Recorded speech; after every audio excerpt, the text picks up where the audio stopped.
सवालात हैं जो इस अशरे में सुल्तान करबला और हिदायत के उन्वान से हम और आप हल करेंगे। जहाँ इस दुनिया में बहुत सारी तराकीब निकाली हैं नौए इंसानी को दायरे इस्लाम में हिदायत करने की, वहाँ एक तरकीब अज़ादारी भी है। मुतवज्जे रहिएगा, तब जाके बात पता चलेगी कि वाक़ईन ये क्या बात है। कोई इंसान पेपर बेच के हिदायत करता है, तुम इसे पढ़ो सही हो जाओ। आजकल मोबाइल पे मैसेज भी यही काम कर रहे हैं। चीज़ है कि मैसेज का ढंग और होता है, रंग और होता है। हम हिदायत कर रहे हैं, हमने ग्रुप बनाया है, हमने ये मैसेजों का वो बनाया है, आप इसे ये कीजिए और वो कीजिए। ज़हन इंसानी पे एक अंबार है, आदमी मोबाइल से ऊपर उठने को तैयार ही नहीं है। ऐसा लगता है कि जैसे सारी दुनिया इबादत सिमट के मोबाइल में आ गई। पुरानी रस्मों को मिटा देने का नई तजवीज़ मोबाइल है। एक सलवात पढ़ दे मोहम्मद वाले।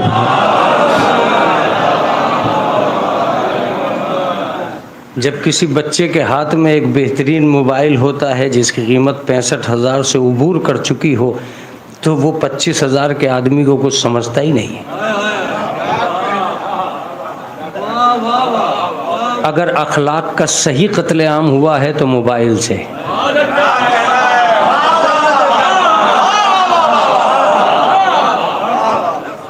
बुजुर्गों के एहतराम को भुला देने की रविश मोबाइल ने पैदा की। इंसान को इंतशार की दुनिया का खूगर बनाया है मोबाइल ने।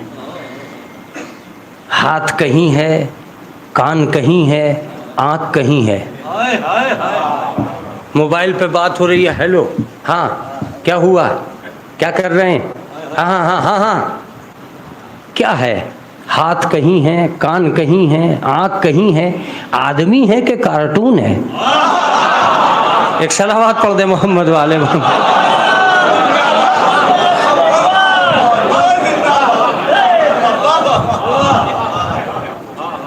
ये क्या है?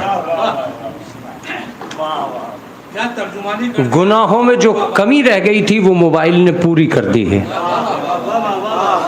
गुनाहों में जो कमी रह गई थी वो मोबाइल ने पूरी कर दी है।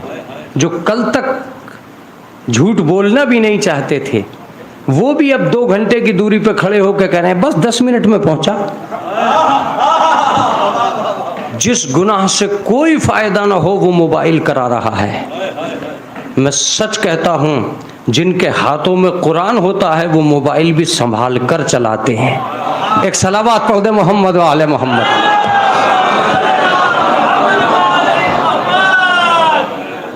तो गरज में ये अर्ज कर रहा था आपसे कि मैसेज एक हिदायत का जरिया है, लेकिन ये रिसाले, ये किताबें, ये मैसेज, ये भी तो लैंग्वेज की कैदी हैं।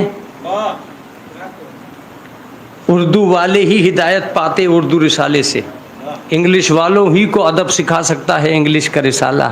फ्रेंच वाले फ्रेंच ही के रिसाले से फ़ायदा उठा सकते हैं।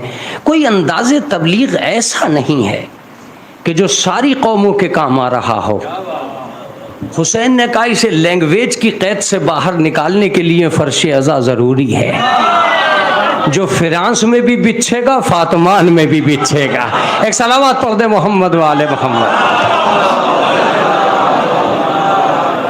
हर लैंग्वेज को अपने दायरे इख्तियार में लेकर इमाम हुसैन ने इंसानियत को हिदायत के हवाले कर दिया।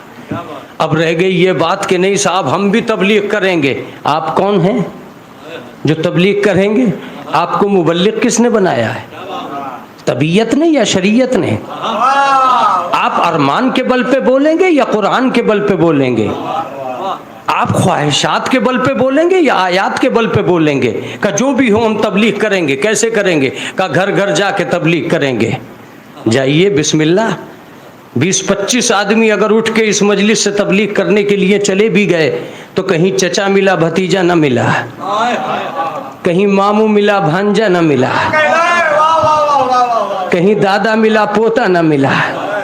इंसानियत के 25 आदमी हिदायत के नाम पर घर घर की ठोकरें खाते रहे, तब भी तबलीग इंसानियत में 70 आदमियों को 7 घंटे में तबलीग न कर सके। मुतवज्जे रहिएगा। इमाम हुसैन ने कहा तुम्हारे मुकद्दर को क्या हो गया है, हम तुम्हें दर दर की ठोकरों से बचा लेंगे अगर तुम एक घर हमारा बना लोगे।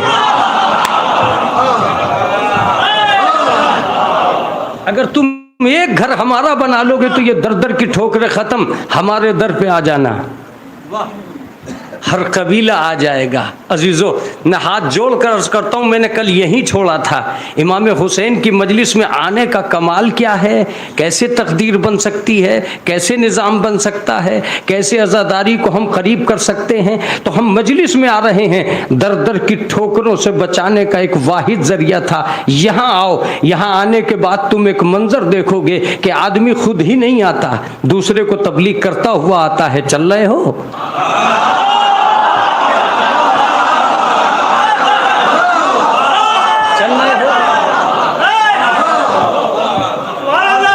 मुतवज्जे रहिएगा, बिला झिझक इंसान जिसकी तबलीग करता है उसका नाम मजलिस हुसैन है। तवज्जो दीजिएगा, मजलिस हुसैन का कमाल ये था कि इमाम हुसैन ने बंद कोठरियों में हिदायत नहीं की, खुले मैदान में हिदायत की। तवज्जो दीजिएगा, वो कौम जो इमाम हुसैन के नाम पे जी रही थी, मैं उसे कौम कहता हूं इसलिए कि ये पहली कौम है जिसमें हर कौम का आदमी है। देखिए, बनारस को गुम न होने दीजिएगा, ये पहली कौम है हुसैनी कौम जिसमें हर कौम का आदमी है। कौम जो मजहब की दीवारों में लिपट जाए वो और होती है, जो आज़ादारी के साए में आ जाए वो और होती है।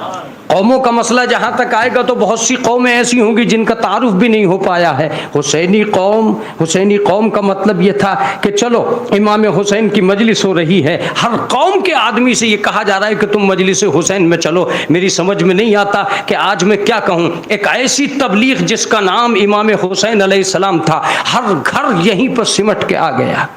न तुम्हें पैसे लगाने पड़े, न तुम्हें दरिया बहाने पड़े, न किसी के घर जाना पड़ा, हमने सबको यहीं बुला लिया है। तुम जी भर के मजहब पहुंचाओ, मगर ये याद रखना कि तुम्हारी मनमानी हमारे मिंबर से नहीं हो सकती।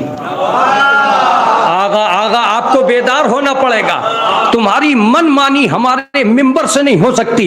इसलिए कि करबला के बाद मिंबर को हमने हक के लिए वक्फ कर दिया है। क्या जुमला है मेरा, आप तक न पहुंचा वो बात एक अलग है। करबला के बाद हमने मिंबर को हक के लिए वक्फ कर दिया है। करबला से पहले तो ये हो सकता था कि कोई झूठा अपने आप को सच्चों से मनवा ले। करबला के बाद ये नहीं हो सकता कि कोई झूठा सच्चों से अपने आप को मनवा ले। हमने करबला के बाद मसला ही बंद कर दिया है। करबला से पहले जुमे की नमाज बुत को हुई, करबला के बाद कोई जुमे की नमाज बुत को नहीं हुई।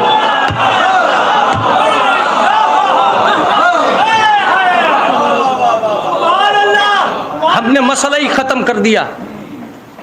अजीज़ों, माफ़ कीजिएगा, चूँकि मेरे सामने नेट होता है और मैं अपनी मनाजिल को बहुत दूर तक देख रहा हूँ, लफ्ज़ों को भी संभाल कर बोलता हूँ। उसके बावजूद भी अगर कोई गुंजाइश कहीं से निकल आए तो वो बात दूसरी है। एक इंसान होता है जो बोल रहा होता है। लेकिन मैं ये अर्ज़ ज़रूर करूँगा अज़ीज़ान गिरामी कि इस वक्त जो मेरे सामने लोग बैठे हैं, मैं उनको जो मैसेज पहुँचा रहा हूँ वो इस दुनिया तक पहुँचने वाला मैसेज है। इमाम हुसैन अलैहिस्सलाम ने अपनी बारगाह में बुलाया ही नहीं है, आपको एक आज़ाद तबीयत भी दी है। मिंबर पे आने वाला कितना ही झूठा क्यों ना हो, मगर झूठ का प्रचार नहीं कर सकता। हाय हाय हाय हाय हाय हाय हाय हाय हाय। ताकतें तुम्हें मिंबर तक तो ला सकती हैं, मगर खबरदार, तुम लाख झूठे सही, झूठे होकर तुम मिंबर से झूठ का प्रचार नहीं कर सकते। इसलिए कि ये हुसैन का मिंबर है, यजीद का मिंबर नहीं है। कैसे हो सकता है कि जब हम मिंबर पे बैठे हैं झूठ बोलें और ये न माने? जब मेरी 1000 सुन रहे हैं तो एक नहीं सुन सकते? एक दफा मैं झूठ भी बोल दूं, अगर मैं मिंबर पे बैठकर अभी कह दूं कि जोहर असर की नमाज कैंसिल है आज, तवज्जो दीजिएगा, तो आप सारे के सारे मिलके कहेंगे मौलाना तुम कैंसिल हो सकते हो, नमाज कैंसिल नहीं हो सकती।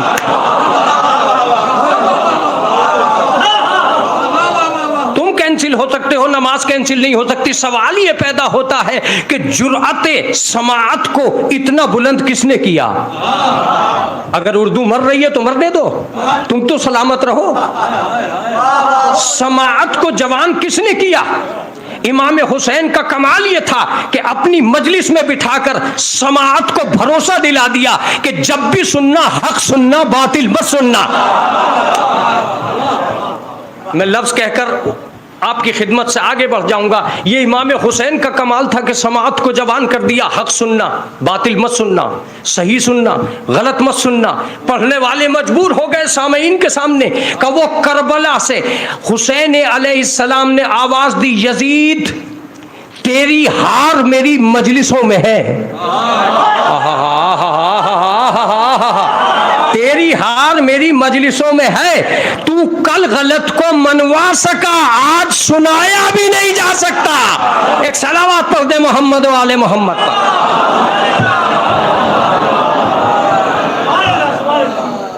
तूने ये मनवा लिया कि गलत, मैं गलत था, सही लोगों से मनवा बैठा, लेकिन आज कोई नहीं मनवा बैठा। करबला किसे कहते हैं? खुदा की कसम, करबला नाम है इमाम बाड़ों से मुसल्लों तक हक्कानियत को उजागर करने का। मेरे लफ्ज बहुत चक्का रह गया। इमाम बाड़ों से मुसल्लों तक हिफाजत के जरिए से दीन को पहुंचाने का। अगर आज कोई ऐसा आदमी आ जाए जो ये कह दे कि मैं कल तक शराब पी रहा था, आज चाहता हूं कि 2 रकअत नमाज पढ़ा लूं, वो आदमी जिसने कभी नमाज ना पढ़ी वो भी ये कहेगा कि मुसल्ले तक मत जाना। सवाल ये पैदा होता है कि आज ये हिम्मत किसने दी कि एक शराबी को आप मुसल्ले तक नहीं जाने दे रहे हैं? आय हाय आय हाय, ये है करबला। करबला के बाद इमाम हुसैन ने हक वाले को इतना ऊंचा बना दिया है। एक सलवात पढ़ दे मोहम्मद वाले। हक वाले इंसान को अल्लाह ने इमाम हुसैन ने इतना ऊंचा बना दिया है कि अब मुसल्ले तक नहीं आ सकता शराबी। यह है करबला के बाद का समाज। हुसैन इसीलिए करबला आए थे। हुसैन इसीलिए करबला आए थे ताकि समाज को यह बता दें कि कोई शराबी मसनद पे क्या बैठेगा, अब मुसल्ले पे नहीं बैठ सकता। एक सलावत पढ़ दे मोहम्मद वाले मोहम्मद।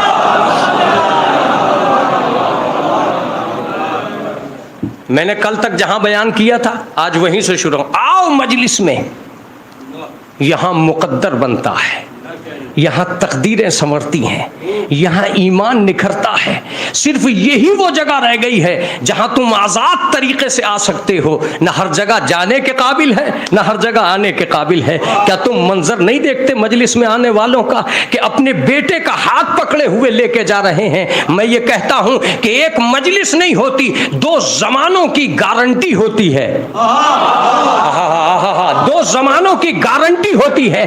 बाप मजलिस में आता जरूर है मगर बेटे को साथ लाता है ताकि दुश्मन को बता सके आज तक का जिम्मेदार मैं हूं, कल का जिम्मेदार ये।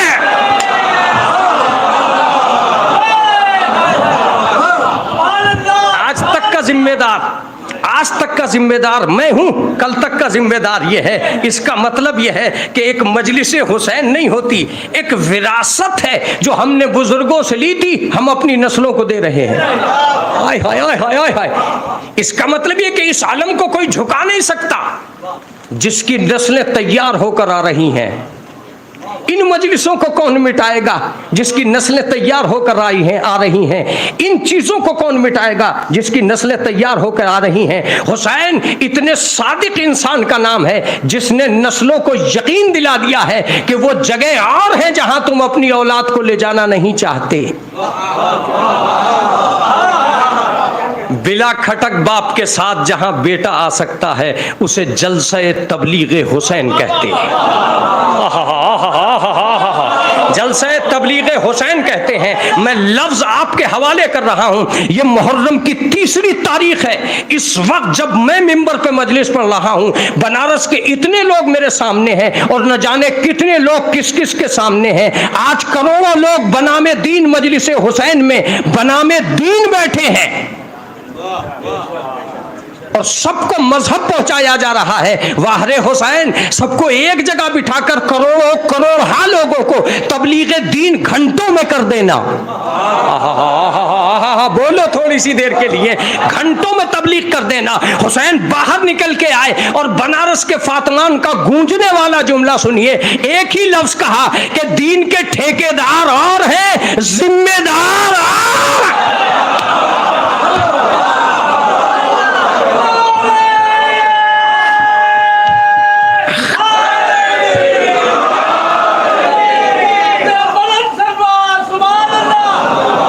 मजलिस शुरू हो चुकी है, तैयार हो जाए नौजवान। फातमान की कोई मजलिस तुम्हारी सुस्ती का शिकार न हो। फातमान की कोई मजलिस तुम्हारी सुस्ती का शिकार न हो। हुसैन की अज़ादारी सुलाने के लिए नहीं, जगाने के लिए आई है।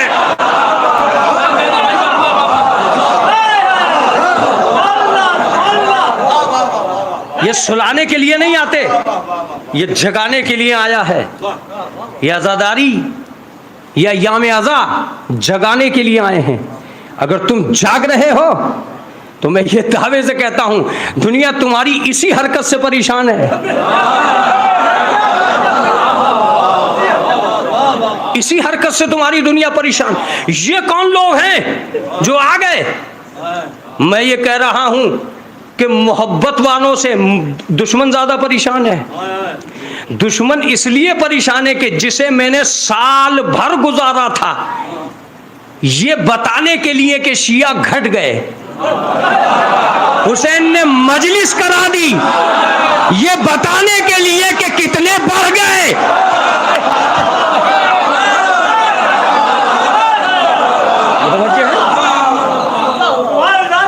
हुसैन ने मजलिस करा दी ये बताने के लिए कितने बढ़ गए।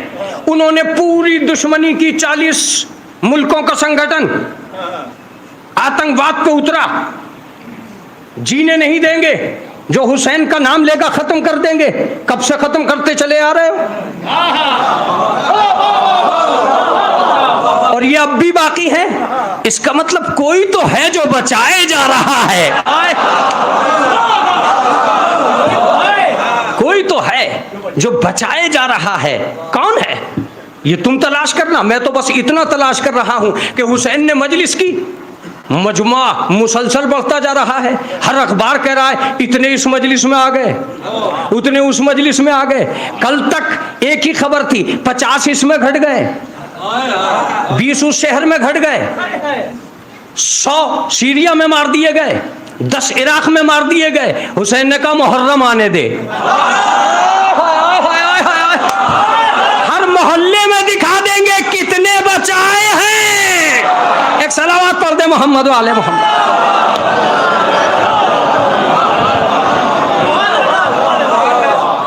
लिहाजा तुम मिटाने की सबील करो। तुम मजलिस आने का नाम। एक अजीब व गरीब बात मैं आज अर्ज करने जा रहा हूं, इसलिए कि मेरे बच्चों से मैं कल से कह रहा हूं कि मजलिस कैसे हो ये भी सीखना ज़रूरी है। मजलिस कैसे हो ये भी सीखना ज़रूरी है। तुम आए मजलिस में, आओ, लेकिन ये तय कर लेना कि हुसैन किसी का उधार नहीं रखता। अगर तुम एक कदम आए हो वो 10 कदम तुम्हें बरकतें देगा। तुमने एक मर्तबा चाहा है वो आखिरत तक तुम्हें चाहेगा।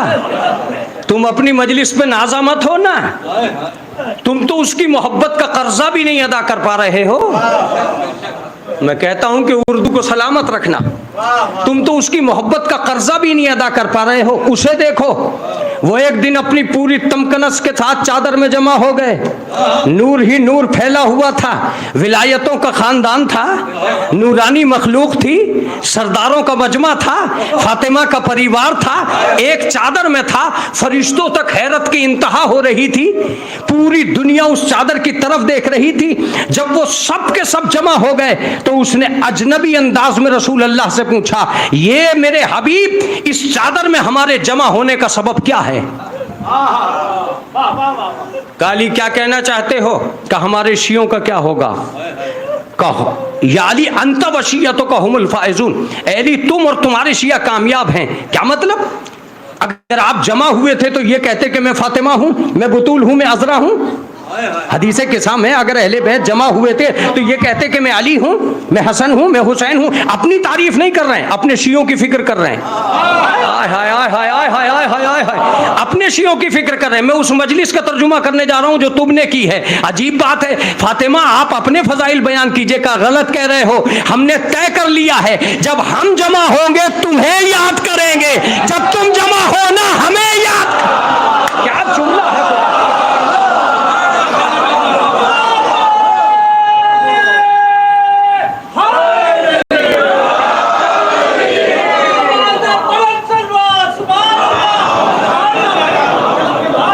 जब हम जमा होंगे तुम्हें याद करेंगे, जब तुम जमा हो ना तो तुम तो अभी उसकी मोहब्बत का कर्जा भी नहीं अदा कर पाए, फिर वो किसी का उधार नहीं रखता। तुम मजलिस में आओ तो सही, आओ तो सही, जैसे आओगे वैसे अदा कर देंगे। मुतवज्जे रहिएगा, दौलत ने भी वो पहचान नहीं बनाई जो हुसैन की अज़ादारी ने बना दी। मेरा मजमा बोले या ना बोले, मैं तो 1 मिनट में बुलवा दूंगा। पकाओ देखें, मंगाओ गोश्त, उठाओ चावलों की बिरयानी और अपने बच्चे का समाज से तारुफ कराओ। 1000 आदमियों की दावत हुई, बच्चे का अकीका होने जा रहा है। 1000 के 1000 खा के चले गए। अगले दिन बच्चा चौराहे पर खड़ा था, देखता हूं कितने पहचानते हैं।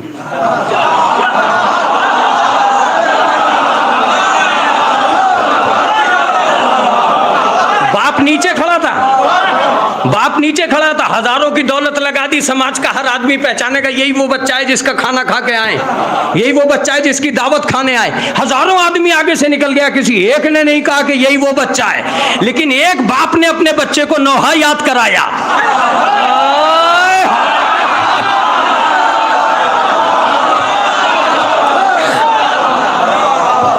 एक बाप ने अपने बच्चे को नौहा याद कराया, ए मेरे लाल मेरे दिल की तमन्ना है तू नौहा पढ़ दे।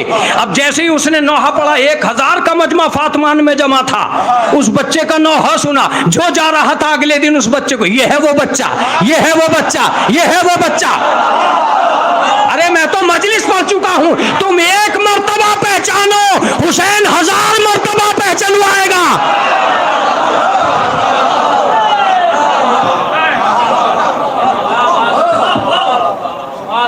पाकिस्तान में तो बहुत रहते हैं, उन्हीं का नाम तुम क्यों जानते हो जो नौहे पढ़ते हैं? हाय हाय हाय हाय हाय हाय हाय, तवज्जो दीजिएगा।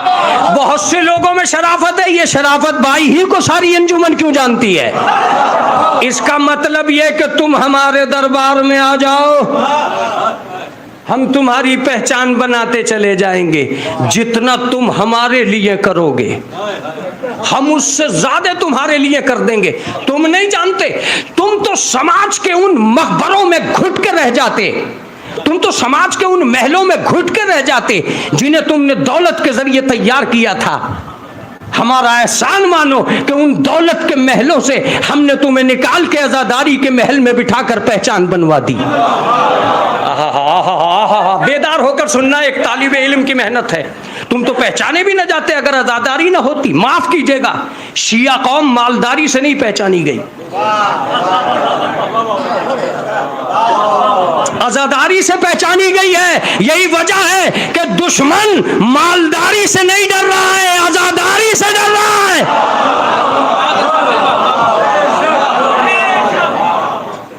आजादारी से डर रहा है। हमारी कौम मालदारी से नहीं पहचानी गई, आजादारी से पहचानी गई। एक पोस्टर ही तो छपा था कि मजलिस होगी, एक नाम ही तो छपा था कि मजलिस होगी, एक वाकया ही तो रूनुमा हुआ था कि मजलिस होगी। मालूम ये हुआ कि अपनी सारी मशगूलियतें छोड़कर, ऑफिस के काम छोड़कर, अपना ज़माना तब्दील करके, सारा शेड्यूल निकाल कर आदमी घर से निकला। कोई पहचानता है तब भी और कोई नहीं पहचानता है तब भी। अकड़ के अज़ा खाने में आ गया, ए भाई तुम कौन हो, कहाँ से आए हो? किसी ने पूछा ही नहीं।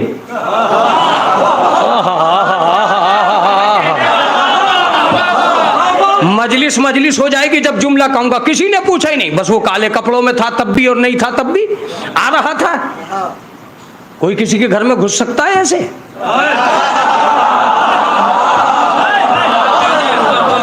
इसका मतलब यह है कि कौन है, यह सवाल रिश्तेदारी में उठता है, आजादारी में नहीं उठता।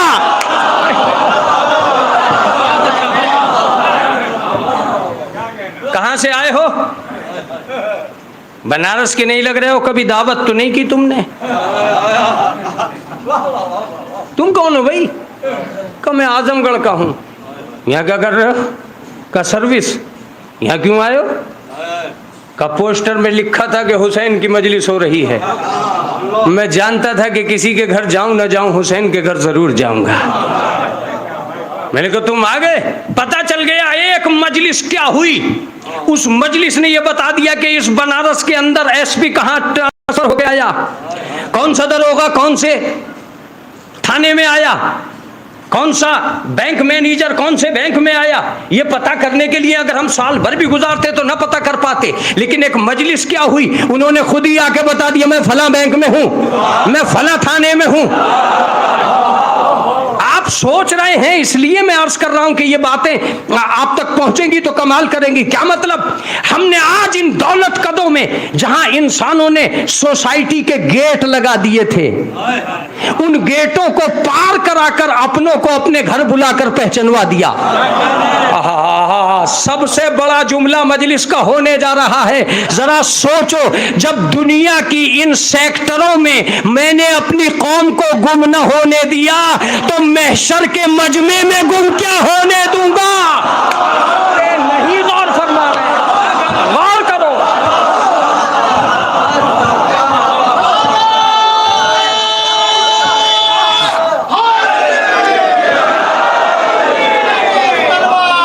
साफ पहचानेंगे?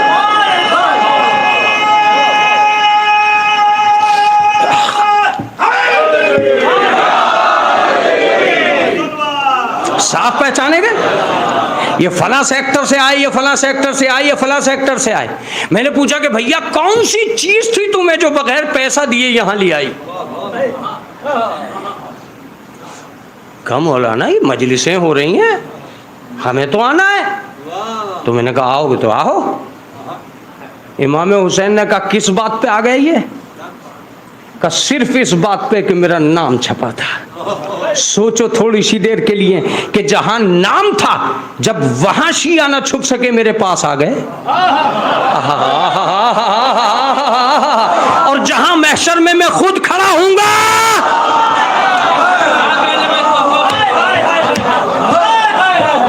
महशर में तो मैं खुद खड़ा हूंगा, हर कौम खड़ी होगी, चारों तरफ से कौमें निकल के आ रही होंगी, कौमें निकल के आ रही होंगी। ये कौन सी कौम जा रही है? ये अज़ादारों की कौम है। किधर जा रही है? हुसैन की तरफ जा रही है। हुसैन कहाँ खड़े हैं? वो लवाए हम्द के पास, अपने बाबा के पास, जहां दुनिया का सबसे बड़ा आलम लिए हुए अली खड़ा है। आय हाय हाय हाय हाय हाय शियो, मैं तुम्हें सलाम करता हूं कि तुम कयामत तक के लिए जिम्मेदार हो। मैं सोचता ही नहीं था कि ये क्या बात है कि जब भी अलम आता है शिया जमा हो जाते हैं। जब भी अलम आता है शिया जमा हो जाते हैं। पता चला एक अलम आज हमारे हाथों में है और एक कलम कल अली के हाथों में होगा। इसीलिए आज अलम दे के निकाला है। मैंने एक नौजवान से पूछा, उस नौजवान का जुमला जाना चाहिए अज़ादारों तक कि यार तुम अलम के आगे भी चल सकते हो, ये अलम को ही आगे लेके क्यों चलते हो? सारे अलम के पीछे ये अलम को आगे क्यों लेके चलते हो? कहा मौलाना अलम चूंकि वफादारी का प्रतीक है, हम सारी दुनिया को मैसेज देने आ रहे हैं कि ये गद्दारों की कौम नहीं है, वफादारों की कौम। तो आओ, हुसैन तुम्हें इज्जत देगा। किसी का उधार नहीं रखते। कहा किसी का उधार नहीं रखते? मैंने कहा बिल्कुल नहीं। ये देखिए, ये मेरी बहस का दरवाजा आज बंद हो जाएगा। मैं कल से डायरेक्ट अपने मौजू और अहले बैत अलैहिमुस्सलाम की शान में जाऊंगा। ये याद रखिएगा, कि मुहर्रम का ज़माना आता ही अहले बैत के लिए है। इसमें अपनी मनमानी करने की कोई कोशिश न करें। ये अहले बैत का दौर है और अहले बैत तक पहुंचने के लिए वसीला है मुहर्रम का ज़माना। चलिए मैं बहुत उम्दा बात की तरफ जा रहा हूं, जहां मैं अपने छोटे से आज़ादार को यकीन दिला दूंगा कि हुसैन किसी का आज़ादार, किसी का उधार नहीं रखता। तुम आ गए, आ जाओ। सुनो, जो हुसैन तक आया उसे इज्जत मिली। बेदार होकर सुनना, पूरे मुहर्रम का सरमाया है जो इन लफ्जों में है। ये मिंबर लकड़ी का था, हुसैन के घर में आ गया, चूमने के काबिल हो गया। एक एक लफ्ज पे तवज्जो रहे मेरे छोटे भाइयों की, बुजुर्ग मुझे तायीद करते चले जाएं बस। ये कपड़ा मार्केट से उठ के अलम से आ लिपटा, आय हाय, बोसा देने के काबिल हो गया। ये बिजनेस करने वाली चांदी अलम बन गई, इबादत करने के काबिल हो गई। ये कीमती सोना हुसैन की जरी से आ चिपटा, सारी दुनिया सोने के पास आ गई। इसका मतलब ये कि हुसैन आवाज देता रहा कि तुम मुझ तक आओ तो सही, मैं इज्जतें यूं बांटता हूं। मगर याद रखना, मिंबर बेजान था, मैंने इज्जत दे दी। कपड़ा बेजान था, मैंने इज्जत दे दी। चांदी बेजान थी, मैंने इज्जत दे दी। सोना बेजान था, मैंने इज्जत दे दी। जरा सोचो, जब मैं बेजान चीजों को इतना इज्जतदार बना सकता हूं तो तुम तो जानदार हो।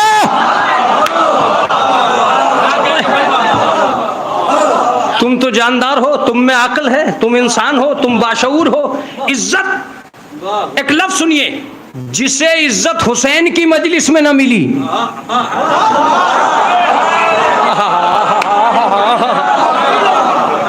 जिसे हुसैन इज्जत नहीं दे सकता, उसे दुनिया का कोई आदमी इज्जत नहीं दे सकता। इमाम हुसैन ने यह दरबार सजाया ही इसलिए है कि हम तुम्हें इज्जत देने के लिए तैयार हैं। तुम आओ तो सही, जैसे ही तुम आओगे हम तुम्हें इज्जत देंगे। आओ, हमने तुम्हें इज्जत दी है। ये इज्जत बरकरार कैसे रखें, ये सुनिए। मैंने एक दिन फातमान की मौजूदा कमेटी से कहा, मुतवल्ली साहब आप एक एहसान कीजिएगा। बोले वो क्या मौलाना? मैंने कहा आपके जो आप ये अलम का कपड़ा उतारें तो इसे मुझे दे दीजिएगा। आप क्या करेंगे मौलाना? मैंने कहा मैं इसका कुर्ता बना लूं। सुन लीजिए पहले, बाद में बात होगी, गुस्सा ना होइए। सलवात भेजे मोहम्मद वाले। गुस्से की जरूरत नहीं है, मिसाल है ये। मुतवल्ली साहब ने आस्तीन इतनी ऊपर चढ़ाई कि अब तक चढ़ी ही नहीं थी। मैंने कहा भाई आप गुस्सा क्यों गए मुतवल्ली साहब? कहा मौलाना, जो कपड़ा अलम का हो चुका अब वो किसी की जागीर नहीं बनेगा। मजलिस हो चुकी है।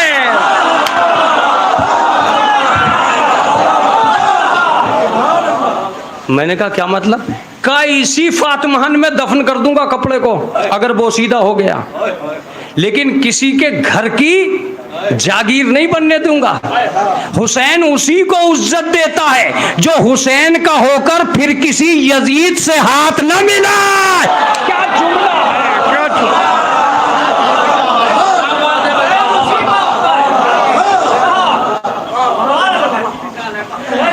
अगर तुम हुसैन के हो चुके हो तो फिर किसी और के तख्त पे जाके मत बैठना। मैं दावे से कहता हूं कि इज्जत का वो दरबार सजाया है इमाम हुसैन ने कि जब गैरों को अपने हल्के में इज्जत न मिली तो उन्होंने मजलिस पढ़ना शुरू कर दी। पता नहीं तुम कब बोलोगे, पता नहीं तुम कब बोलोगे।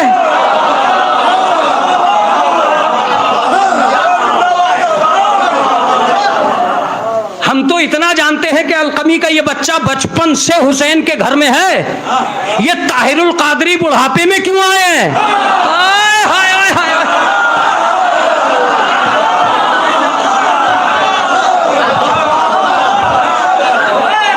आप पहले कहां थे? पहले कहां थे आप?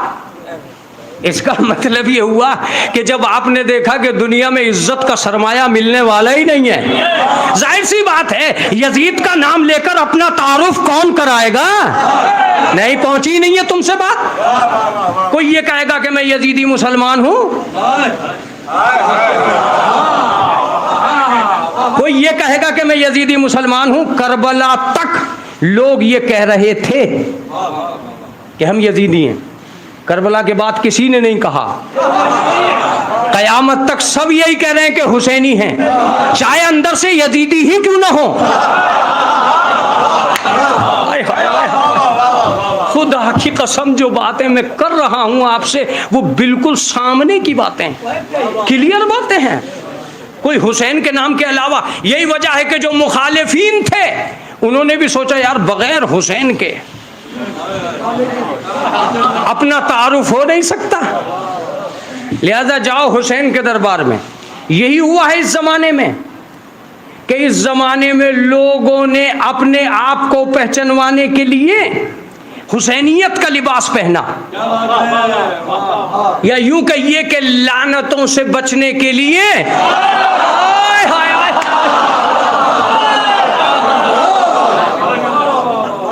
आप जानते हो कूफे में क्या हुआ था? एक कूफे के हालात बता दूं थोड़े से। कूफे में हुआ यह था कि जब मुख्तार की तलवार चली, सब काले कपड़े पहन पहन के इमाम हुसैन के चाहने वालों में बैठ गए। या हुसैन हैं, जनाब मुख्तार की फौज आती थी, का सारे अज़ादार बैठे हैं। अब कौन बताए कि इसमें कितने मक्कार बैठे हैं?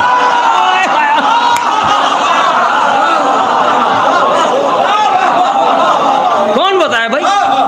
काले कपड़े पहने हुए बैठे जान बचाने के लिए। तो कुछ तो हुसैन तक जान बचाने के लिए आए। दूसरा जुमला, कुछ तो हुसैन तक जान बचाने के लिए आए और कुछ हुसैन तक ईमान बचाने के लिए।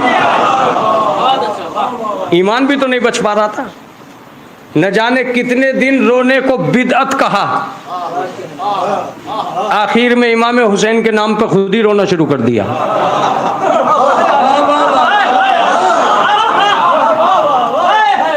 जब देखा कि इज्जत का कोई सरमाया बगैर हुसैन के मिल ही नहीं रहा है, इमाम हुसैन ने कहा इज्जत तो हम ऐसे देते हैं कि दुनिया का कोई आदमी इस दरबार के अलावा उतनी इज्जत पा ही नहीं सकता।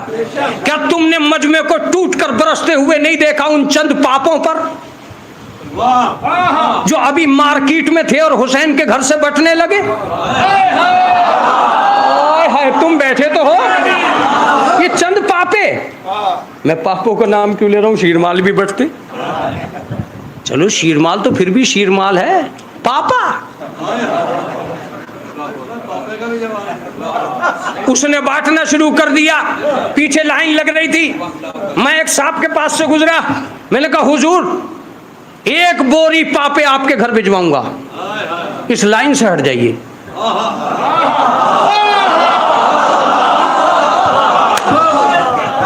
इस लाइन से हट जाइए, 1 बोरी पापे आपके घर भिजवाऊंगा। चंद पापों के लिए आप अपने इतने बड़े सेठ होकर इज्जत को दांव पे लगाए हुए, कैसा तबर्रुक बच रहा है, छोटा बड़ा सब, ऊंचा नीचा सब लाइन में लगे हुए हैं। कितनी इज्जत मिल गई पापे को कि सारी कौम फकीर बनी खड़ी है।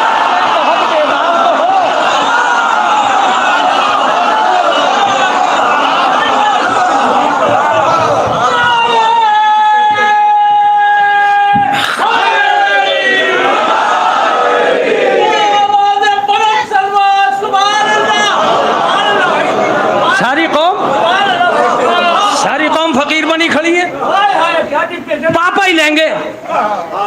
अरे पापा कभी और ले लेंगे, आज ही ले। बोले नहीं यही लेना है। मैंने कहा भैया 1 बोरी भिजवाऊंगा यार, मैं तो वादा कर रहा हूँ, हट जा पीछे। कहा तुम नहीं जानते मौलाना, लेना यही है। मैंने कहा क्यों? कहा वो बाजार का है, ये हुसैन के दरबार का है। वो बाजार का है। मैं इस बात पे बोल रहा हूं कि हुसैन कैसे इज्जत देता है। जब तक मार्केट में था कितना इज्जतदार था वो। किस किसने लिए? बाजा बाजा तो विराट ही देख के छोड़ के चला गया। क्या कहना है, वाह वाह वाह वाह। कि ये लेने के काबिल ही नहीं है। मगर यहाँ कैसा ही क्यों ना बट रहा था। हुसैन नाम है उस गारंटी का जो मार्केट की गारंटी को खत्म कर देता है अपनी मजलिस तक आने में। मैं जो कह रहा हूं उसकी अजीबो गरीब है। आप वहां क्या थे ये बात और है, यहां क्या है। अजीजों, मैं हाथ जोड़ के शोएब भाई एक बात आज अपनी मजलिस में अपनी तालिबे इल्मी के साथ इस कौम से अर्ज करना चाहता हूं। ये कौम बाजार लगा देती फिरकों का अगर हुसैन की मजलिसें न होती। सब अलग अलग बैठे होते अगर हुसैन की मजलिसें न होती। दौलत वाला गुर्बत वाले से अलग बैठा होता अगर हुसैन की मजलिसें न होती। मजदूर मालिक से अलग बैठा होता अगर हुसैन की मजलिसें न होती। कसम खुदा की ये इमाम हुसैन का कमाल उसमें गूंजना चाहिए, वरना मेहनत नहीं करेगा जाकिर। जाकिर मेहनत जब ही करता है जब समाज जवान होती है। सुनिएगा, अगर हुसैन की मजलिसें न होती तो बिरादरी तो होती, बराबरी न होती। हाय हाय हाय हाय हाय, क्या बात है खुदा की कसम। बिरादरी तो होती मगर बराबरी न होती। अमीर अमीर के यहाँ जाते, गरीब के यहाँ ना आते। मगर फर्श बिछने के बाद न ये देखा कि अमीर है न ये देखा कि गरीब है। तो बर्रुक बट रहा था, लाइन लग रही थी, हौसले ऊंचे हो रहे थे। कमाल ये था कि जो बीमार था, परहेज था, उसने भी थोड़ा सा खाया जरूर। मैंने कहा क्यों खाया? का इसलिए खाया कि जो हुसैन खाक में आकर उसे शिफा बना दे। हाय हाय हाय हाय, थोड़ा सा जरूर खाऊंगा। देखिए थोड़ा सा खाने में टेंशन नहीं है, और ज्यादा खाने में तो हमेशा ही टेंशन है। थोड़ा सा खाने में कभी टेंशन नहीं आई। मैंने कहा कि भाई चलो लेना तो पापा जरूर है, मगर पहले ये तो देख ले कि बांट कौन रहा है। लेना तो कोई मसला नहीं, लेकिन पहले ये तो देखे कि बांट कौन रहा है। अब जो मैंने देखा तो घसीटा।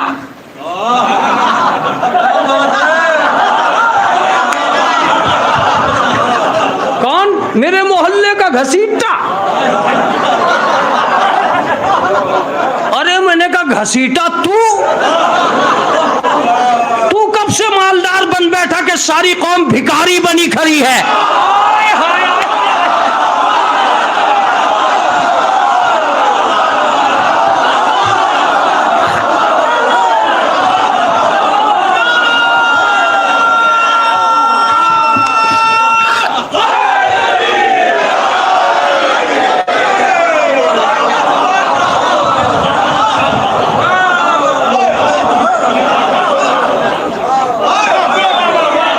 अमीर गरीब, छोटे बड़े, रईस, मालदार, ठेकेदार, कॉन्ट्रैक्टर, सब हाथ फैलाए खड़े, और तू मुस्कुरा मुस्कुरा के दिए जा रहा है।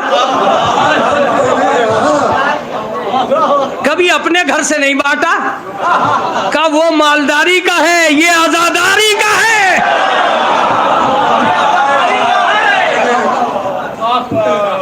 मैंने कहा यार ये तो मैं बाद में बताऊंगा कि तू क्या कर रहा है। पापे इधर दे और ये बता कि तू मालदार कहां से हो गया। मैं तो तुझे जानता हूं, तू तो कभी टुकड़ा भी ना दे रोटी का। ये आज पूरे के पूरे शीर माल बांटे दे रहा है। जवाब सुनिएगा। उसने कहा मौलाना रुको, मैं कब से मालदार बना ये तारीख बना के जाऊंगा। मैंने कहा कैसे? कहा कि जब से हुसैन की गठरी हाथ लग गई। जब से हुसैन के तबर्रुक की गठरी हाथ आ गई तब से मैं मालदार बन गया। अरे मैंने कहा सजदे शुक्र करो, आज जब हुसैन के तबर्रुक की गठरी वाला इतना मालदार है तो जिसके हाथ हुसैन का दामन लग गया,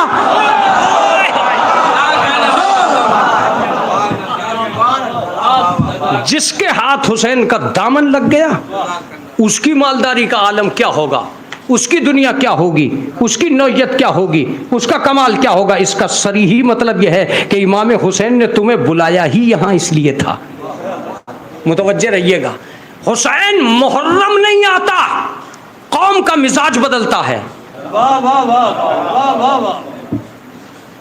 इसको मैं अगर अदब की दुनिया में कहता तो बहुत देर पढ़ता, बहुत देर पढ़ता, लेकिन मैं एक लफ्ज कहने जा रहा हूं। जितनी साल भर तक मेहनतें करके दुश्मनी ने अज़ादार के दामन पे गर्द जमाई है, मुहर्रम में हुसैन ने मोहब्बत के छींटे दे के सब साफ कर दी।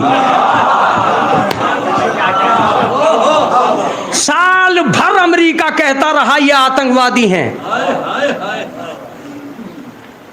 जैसे ही मुहर्रम आया पूरी कौम इनके साथ हो गई, सारी दुनिया इनके साथ हो गई। अरे भाई ये क्या हुआ, ये कैसे पहचाने गए? अब अमेरिका परेशान, जिनके पास कोई मीडिया नहीं वो पहचाने जा रहे हैं। जिनकी कौम सबसे छोटी, कौम सबसे छोटी, प्रोग्राम सबसे बड़े। हाय तुम बेदार तो हो, कौम सबसे छोटी, प्रोग्राम सबसे बड़े, सबसे छोटी कौम दुनिया में सबसे ज्यादा पहचानी जा रही है। मीडिया ने कहा ये आतंकवादी हैं, ये आतंकवादी हैं, ये आतंकवादी हैं। साल भर कहता रहा, आखिरत उसे एहसास हुआ कि मैं गलत था। मुहर्रम आते ही सब इनके साथ हो गए। मैंने कहा क्यों हो गए, कभी महसूस किया? कहा क्या करूं, ये तो सड़कों पे आके साबित कर देते हैं कि हम सर काटने वाले नहीं हैं। मेरा जुमला सुनो, हम सर कटाने वालों की कौम हैं, सर काटने वालों की कौम नहीं है। मैं कल पढ़ूंगा ये कि इमाम हुसैन करबला में क्यों आए थे। आज बस इतना पढ़ना चाहता हूं कि हुसैन ने एहसान किया है आलम इंसानियत पर कि हुसैन घर से निकलकर करबला आए और ये कहते हुए आए कि मैं सर कटाने जा रहा हूं, ताकि दुनिया का कोई भी गिरोह तुम्हें बहका न सके कि सर काटने का नाम इस्लाम है। कभी अफगानिस्तान में ऐसा गिरोह नहीं बना जो घर से निकला हो कि हम सर कटाएंगे और इस्लाम बचाएंगे। सब सर काट कर ही इस्लाम बचाएंगे। हुसैन निकले ही इसलिए थे कि फर्क पैदा हो जाए सर काटने वालों में और कटाने वालों में। ये बनारस है, मैं अपनी पूरी तवानाई के साथ जुमला दे रहा हूं। सुनो, अगर करबला ना होती तो पता ही न चलता कि आतंकवाद किसे कहते हैं और जिहाद किसे कहते हैं। खुदा की कसम, तुम आए हो, उससे पूछो, वो तबर्रुक बांट रहा था और तबर्रुक बांटते बांटते इतना इज्जतदार हो गया, ज़हनियतें बदल दी। यही बनारस की काशी, यही बनारस का मुगल सराय, यही बनारस सिटी का स्टेशन साल भर इंसानियत का गवाह रहता है। इसमें से शिया भी गुजरते हैं। पूछो, साल भर इस स्टेशन पर खड़े रहकर कहाँ जा रहे हो? कमाने जा रहे हैं। कहाँ जा रहे हो? जमा करने जा रहे हैं। कहाँ जा रहे हो? इकट्ठा करने जा रहे हैं। और जैसे ही मुहर्रम करीब आ जाए इसी स्टेशन पर खड़े हो जाना। ये सारी दुनिया से आना शुरू कर देंगे। क्यों आ रहे हो? कल लुटाने आ रहे हैं,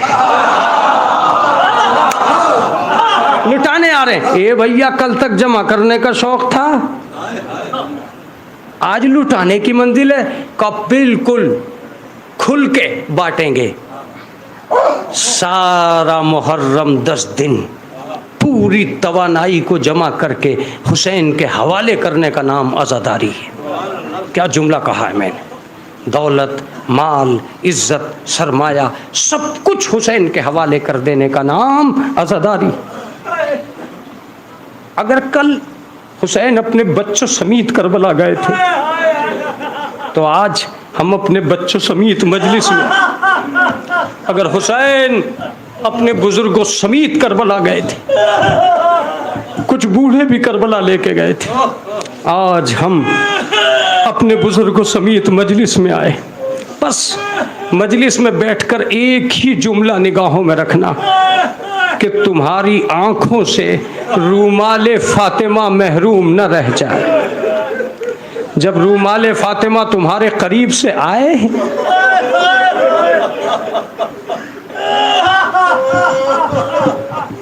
अल्लाहु अकबर, अल्लाहु अकबर, कहाँ तक वो सारे मसाइब व आलाम बयान किए जाएंगे।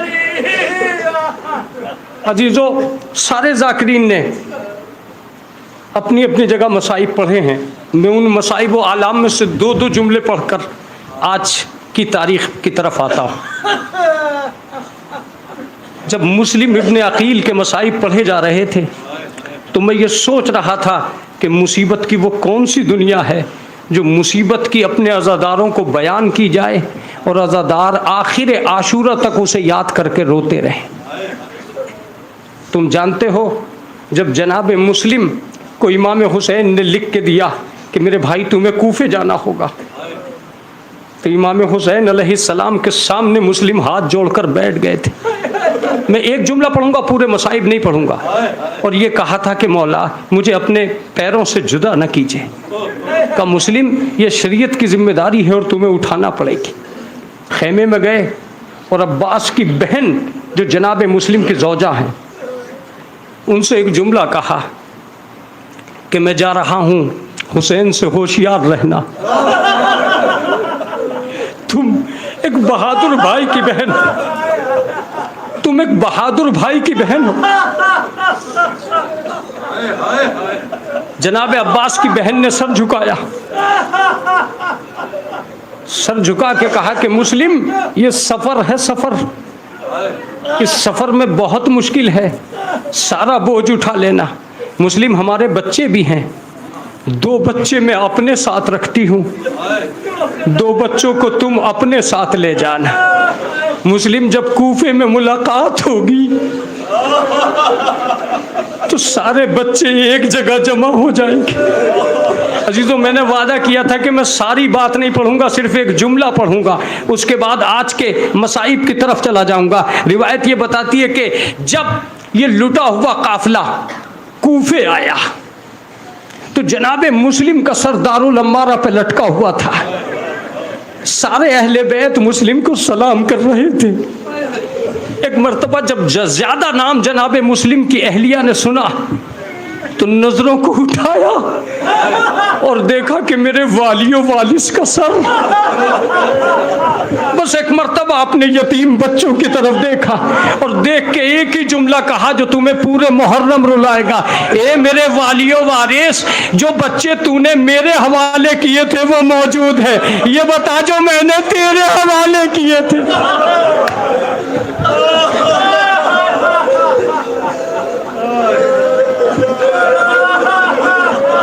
किसे खबर थी कि मुस्लिम के सर से ये सवाल होगा कि मुस्लिम मेरे बच्चे कहाँ चले गए जिन्हें मैंने तुम्हारे हवाले किया था। कटे हुए सर से आवाज आई, इन्हीं गलियों में भटकता हुआ छोड़ा।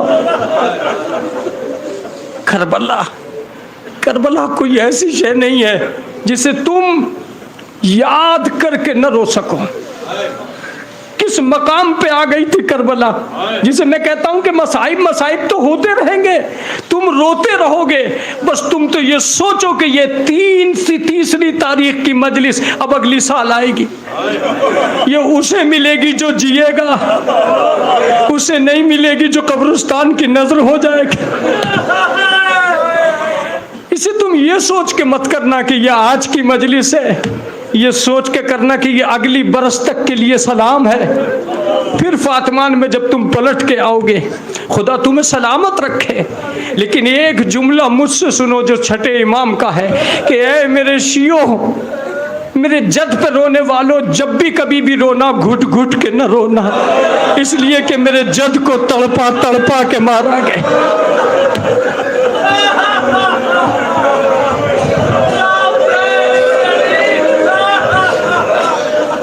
रो, तुम्हारे रोने से फातिमा को प्यार है, रो, तुम्हारी आंखों से फातिमा को प्यार है।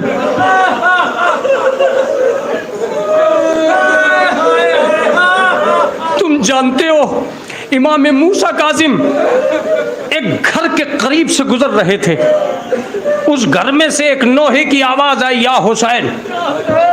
इमाम ने अपने असहाब से कहा इसी जमीन पे बैठ जाओ। उसी दीवार से लगकर मेरा इमाम बैठ गया। बहुत देर गिरिया करते रहे। सहाबा ने पूछा, मौला ये क्या हो गया था? का तुम नहीं जानते थे इस घर में औरतें मेरे दर्द का नाम लेकर रो रही।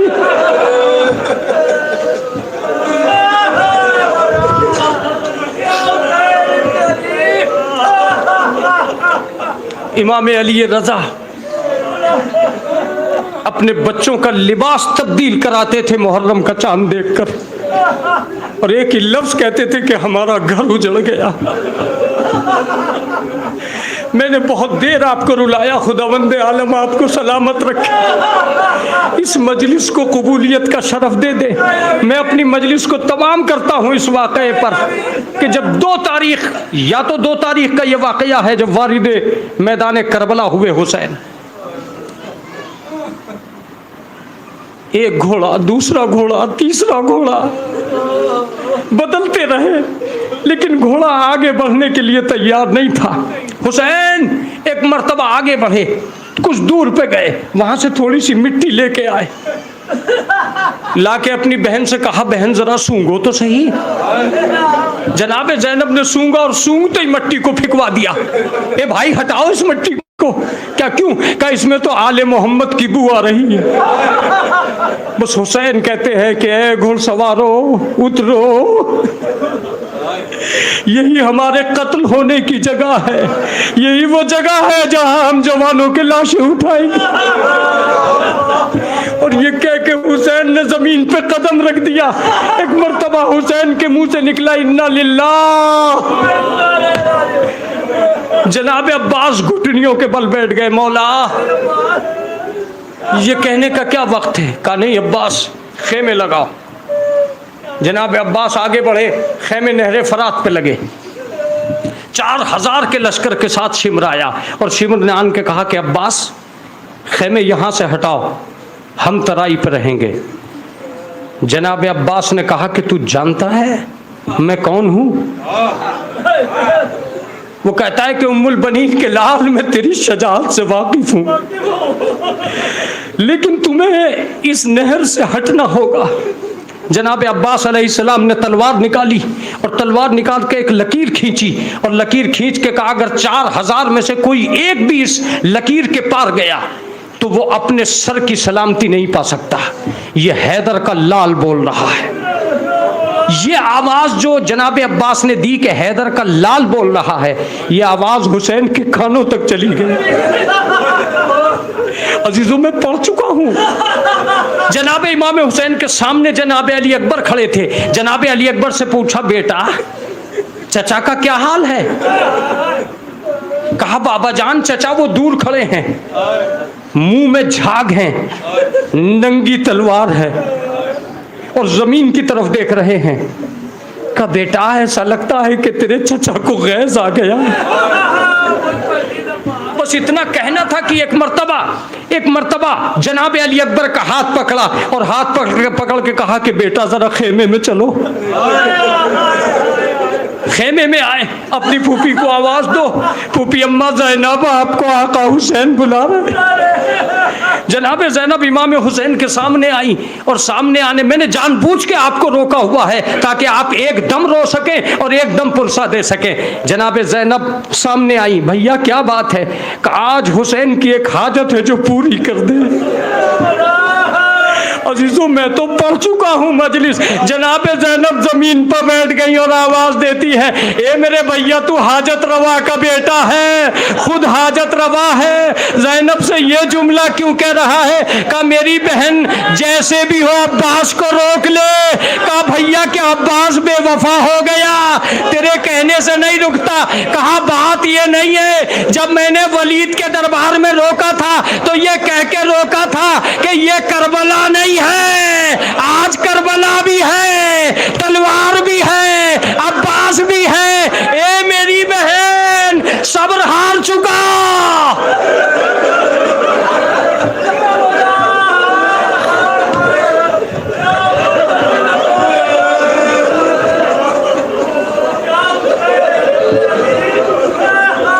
ए इमाम ज़मानों को पुरसा देने वालों, कोई शिकायत न रह जाए उम्मुल बनीन को तुम्हारी आंखों से। तुम उम्मुल बनीन के उस लाडले को रो रहे हो जिसके लिए उम्मुल बनीन कहती है, सलाम हो मेरे उस बेटे पर जो घोड़े से गिरा तो बाजू न थे, सहारा ढूंढ रहा था। अरे मेरे लाल,